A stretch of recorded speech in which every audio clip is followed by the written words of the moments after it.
আসসালামু আলাইকুম ওয়া রাহমাতুল্লাহি ওয়া বারাকাতুহু। প্রিয় ভাই ও বোনেরা, আজকে আমরা কথা বলবো নামাজ নিয়ে। নামাজ অনেকের কাছে ভারী মনে হয়, কিন্তু আল্লাহ তাআলা বলছেন নামাজ শুধু তাদের জন্যই সহজ। তারা কারা? আসুন জেনে নিই আল্লাহ তাআলা কি বলছেন। আল্লাহ তাআলা বলছেন আল্লাযীনা ইয়াযুন্নুনা আল্লাহুম মুলাকু রাব্বিহিম ওয়া আন্নাহুম ইলাইহি রাজিউন। সূরা বাকারা আয়াত ৪৬।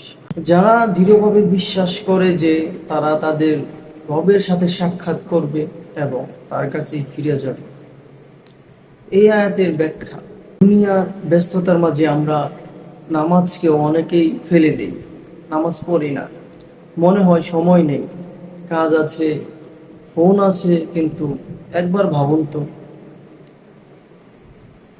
আপনাকে যদি ডাক্তারের কাছে রিপোর্ট নিতে যেতে হয়, আপনি কি সে কথা ভুলে যাবেন কখনো? না, ভুলবেন না।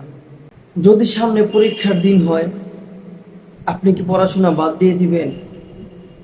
না, কখনই বাদ দিবেন না, বরং রাতে দিনে সমানে পড়বেন।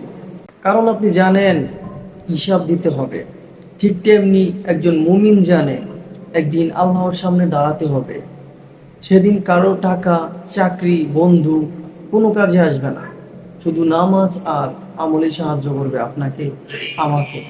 তাই আসুন আমরা নামাজকে ভারী না ভেবে বরং প্রস্তুতি হিসাবে নিই, কারণ শেষ পর্যন্ত আমাদের গন্তব্য আল্লাহর কাছে। আল্লাহ তাআলা যেন আমাদের সবাইকে নামাজের দৃঢ় থাকার তৌফিক দান করুন। আমিন ইয়া রাব্বুল আলামিন।